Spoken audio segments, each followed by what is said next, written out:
The only way to make sense of what's happening around the world today is to know what's going to happen tomorrow.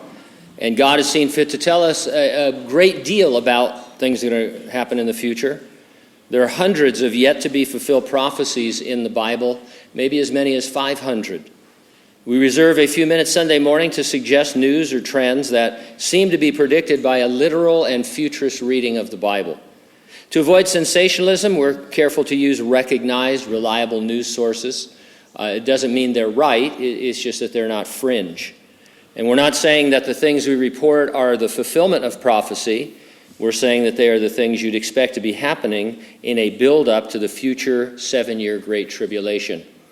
It's abundantly clear in chapters 6 through 19 of the Revelation that the government of the Great Tribulation is going to be global and authoritarian. The Antichrist will have technology to identify everyone on the planet, track and dictate their movements, restrict or allow what they can purchase, and otherwise control their lives. He will possess the technology even to eliminate people who are against him. You would expect more and more to see the erosion of human rights, more invasive surveillance, and outright efforts to control our decisions and our lives. PayPal had to backpedal after they announced new terms of use that would allow the company to confiscate up to $2,500 from your account if it finds you guilty of spreading misinformation. It shows you where they are headed in an increasingly digital world. Now, they backpedaled and said that they essentially said it wasn't there, but it was, and they had to take it out. And this becomes a form of social credit by which you are punished for not being totally in agreement with whatever the powers that be deem correct. Edmonton police are using DNA to generate 3D images of suspects that they've never seen. They shared a computer-generated image of a suspect they created with DNA phenotyping, which is used for the first time in hopes of identifying a subject from a 2019 case. Using DNA evidence collected at the scene, a company called Parabon Nanolabs created the image of a young black man. The composite image did not factor in his age, BMI, or environmental factors such as facial hair, tattoos, and scars.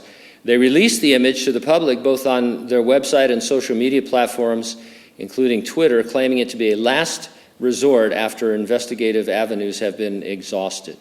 And so they come up with this picture. Hopefully no one looks like that. Otherwise they're in big trouble. A Colorado town has announced it will start using solar-powered robots to track its own citizens' movements, apparently without any regard for privacy. The town of Lafayette will soon be using stationary automatic license plate readers, according to a new report by CBS Denver. They take vehicle and license information in an effort to locate stolen cars or people with warrants. Police say no speed information is collected, according to the news report. Not now. Give them an inch. The readers also collect information on everyday Coloradans who have committed no crime and are under no suspicion of committing any crime, according to the ACLU of Colorado. California Governor Gavin Newsom, I love being at ground zero of all this nonsense.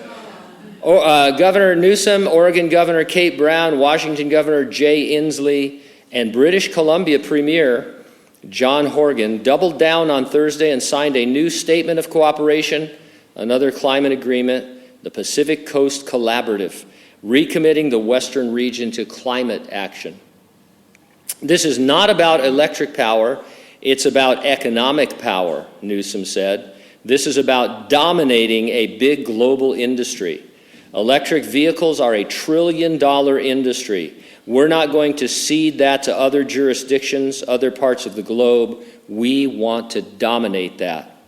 In an op-ed article, the reporter commented, so it's not really about saving the planet or the United States or even California. It isn't really about extreme weather. It's about government dominating an industry. Newsom said it himself in his press conference. The overall goal of Newsom's sweeping climate change package is achieving net zero GHG emissions in the state. To do this, California needs to address and change and completely alter electricity, buildings, transportation, industry, agriculture, and land use, according to the Center for Climate and Energy Solutions. 29% of U.S. greenhouse gas emissions come from generating electricity. Most of the electricity used in our homes, offices, and factories to power everything from heating and cooling systems to lights, computers, refrigerators, and cell phones, they say. So pretty much everything we use in modern society is going to be upended, overhauled, restricted, repurposed. At the same time, they're urging electric vehicles. They're saying that in order to create electricity, we're polluting the planet. So it's kind of a weird double talk. Now, no one knows how all this is going to pan out. All I'm saying is that this is what you would expect from reading Bible prophecy. We're witnessing a stage setting for the 7-year Great Tribulation that is described in the last book of the Bible. These things don't happen overnight. And what's really interesting and wicked about what's happening now is that the powers that be are just telling you exactly what we used to be accused of being conspiracy theorists over.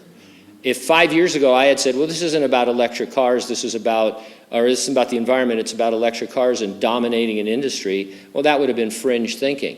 Now Governor Newsom comes out and says, this isn't about the climate, this is about dominating an industry. And who made him the Dominator? Remember, we had the Governator, now we have the Dominator. We're not going to be on the earth during the time of Jacob's trouble. I don't know how much of this stuff we're going to see.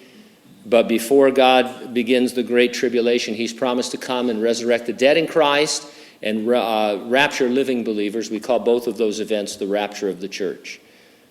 Are you ready for the rapture? If not, get ready and stay ready and keep looking up, because ready or not, Jesus is coming.